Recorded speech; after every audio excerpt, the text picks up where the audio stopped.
Subscribe कीजिए हमारे channel को और दबाइए इस बेल आइकन को हमारा आने वाला वीडियो सबसे पहले देखने के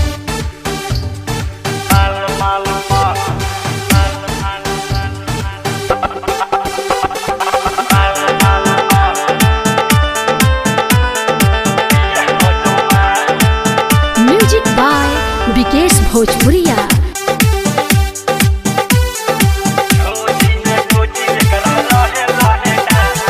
माल माल माल बिया गजब माल झोझी में गोजी एकरा लहे लहे डाल।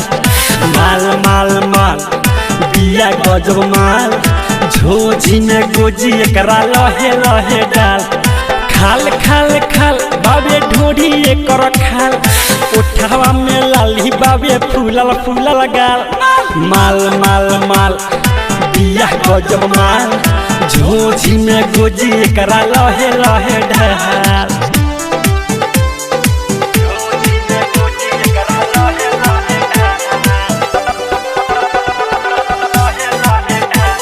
ज्योति रिकॉर्डिंग स्टूडियो लखनऊ।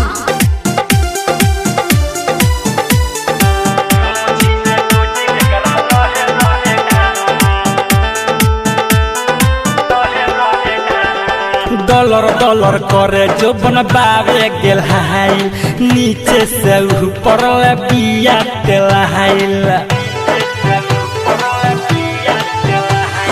कहतिया हमरा में कोई कोनो नई के गुलुर गुलुर लागल हो देखनी ह धई के। जाई तो लागत फिर नहीं आई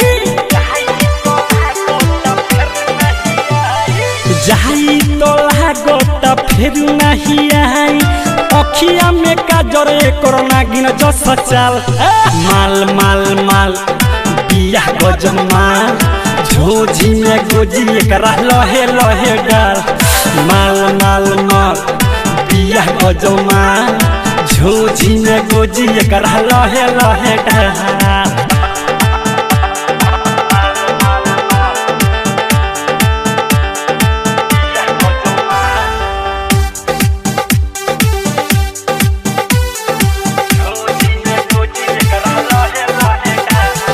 चुअता दिखला पमुहवा से पहानी के चुर से मातल बाए कर जवाहनी।